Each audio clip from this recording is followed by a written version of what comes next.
In one of our previous videos, we built a 5-box 3-tiered planter. Had a ton of comments asking for a design with a flat back, that way it could sit flush against a house or a building. So today I'm going to be teaching you how to make a 3-tiered flat back planter. Let's get started.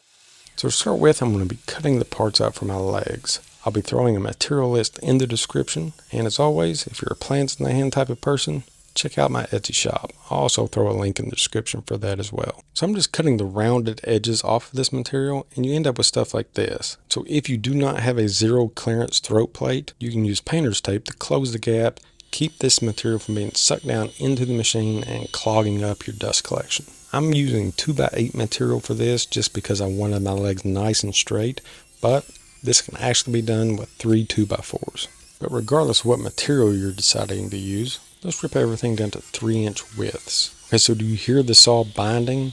This is why. Do you see how the tip of the board that I've already cut is closed up and is now touching? Oftentimes when you cut through a knot, it releases the tension and acts like a spring and pinches the blade. When this happens, lift your board out and simply repeat the cut. So now that we have our 2x stock cut down to 3-inch widths, let's go ahead and head over to the miter saw. I'm just going to cut all my parts to length. We're going to need 2 long legs that are 48 inches, 2 short legs that are 37 inches, and 4 braces that are 17¼ inches long. With your parts cut, set your saw to 35 degrees off of center. We'll start with the long legs. We'll make our 35-degree cut, move the board straight down, and repeat that cut on the opposite end. With the saw still set at 35 degrees, let's go ahead and repeat that for the short legs. And then our 4 braces, we're going to put that 35-degree angle only on the right-hand side. Now let's set our miter to 20 degrees, then we'll rotate our material towards the fence and make our 20-degree cut on the left-hand side. So now your braces should look like this. So all of our parts will have a 35-degree miter on the right-hand side. This is the side of the material that will actually be holding our boxes, and we do not want sharp points on this. So to knock those points off and to decorate this up a little bit, I'm going to measure 1 inch back from the longest point. I'm going to rotate my saw 20 degrees to the right, and then I'm going to cut at my mark. It should look like this. And then I'll just cut the tips off the right hand side of all my remaining parts. Now we're going to assemble all of these parts using a half lap method.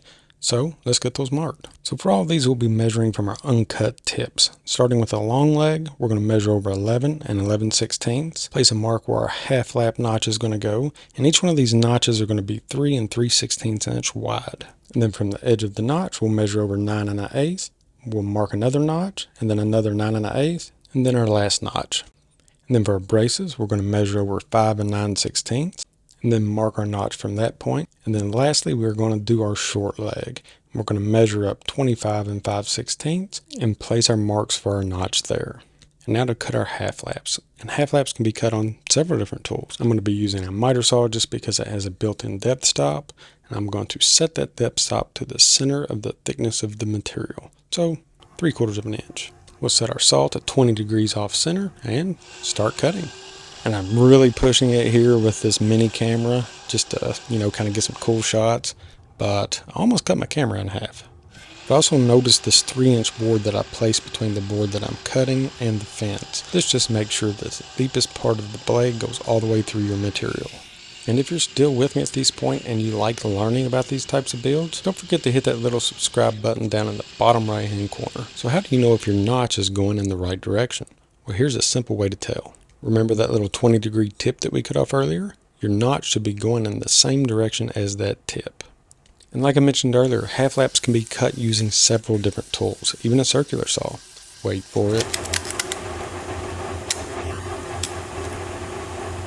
There's just something satisfying about that. I really don't know what it is, but it's my favorite part. Okay, so now with all of our half laps cut, now we just need to put this thing together. Our short leg will meet the long leg in the middle, and then our 2 braces on the top and the bottom. I'm going to pre-drill. You can use some exterior wood glue if you would like. And then finally lock these into place with some 1¼ screws. And cutting and assembling the legs, well, it's as easy as that. Now you just need one more. If you're planning on staining or painting the legs, I would go ahead and do that at this point.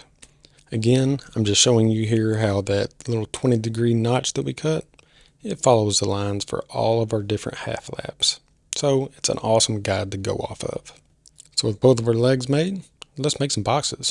And for this, we're going to be using fence pickets. Does anyone know this reference? If you do, drop it into the comments so I don't feel as old. So for the boxes for this build, I've decided to use cedar fence pickets since the prices came down and they're only about $3.25 each. And again, I have the dimensions of all of these parts listed in the description. There is one part that I'm calling the lower end in the description that's 4.5 inches wide. It's just as easy to go ahead and cut that at 5.25 inches wide whenever you're ripping everything else down, then make a final rip once you have it cut to size. And then we're going to start by assembling our end plates.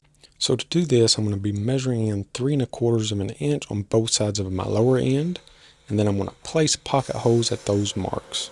The drill bit, well, it actually needs to be tightened into the drill, and then set to cut 1/2 inch material. Then once I have all of my lower ends drilled, let's go ahead and attach them to the upper ends. And to do this, I'm going to be using exterior wood glue and 1.25 inch pocket hole screws. No, this does not look like a triangular end. It looks like a square. So let's go ahead and change that. So with the screws pointing in toward the fence, cut a 35-degree miter on each side of the board. And this is what your end cap should look like. So then we'll just repeat this process for the rest of your end caps. So in total, you'll have 6. Then that's all you have to do is fan them out like a deck of cards. And then let's get rid of these other pointy tips. I'll measure 3/4 of an inch down on the right hand side, flip the pile over, measure 3/4 down on that side, and we're ready to cut. You'll see why I did it this way here in a minute. With your saw set at 0, set the side of the end plate against your fence. Make your cut, and then flip the board over, and then make that cut. Piece of pie. Again, as long as it's not pumpkin pie. I honestly think that the creepy gnomes are the ones that's actually making pumpkin pie. Anyway, let's go ahead and make our side panels. And again, for this, we're going to be using pocket hole screws. I've just measured equal spacing in my lower side boards, then back to the 720 to put in some pocket holes. Then once we have pocket holes in all of our lower sides, we'll attach those to our upper sides. Again, I'm going to be using some exterior wood glue and some 1.25 inch pocket hole screws. And I like to install my screws starting from the center in case you have any type of bow on the ends. It'll make sure to pull that in.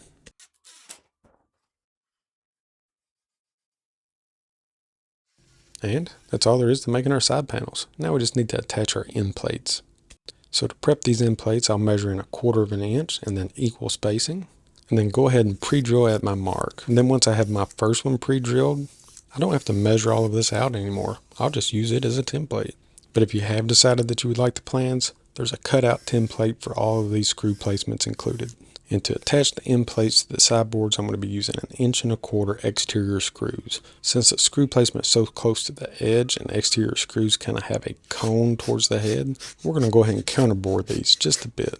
This is going to prevent any type of splitting or cracking. Now with all of our end plates pre-drilled and counterbored, let's go ahead and attach them to our sides. And what I'm pointing at here is we want the edge of our end plate to line up with the top of our sideboard. So I add some exterior wood glue, make sure everything lines up just perfect, and we'll go ahead and put these into place. And here's a close-up of what I'm talking about whenever I say line the top of the board up with the top of the sideboard. Now let's put our second end plate on and the rest of these screws. And use a drill for this so you can control the torque. You do not want to use a driver because you can drive your screw all the way through your material. And now we'll just put the second sideboard on, and basically we're doing the exact same thing as we did for the first.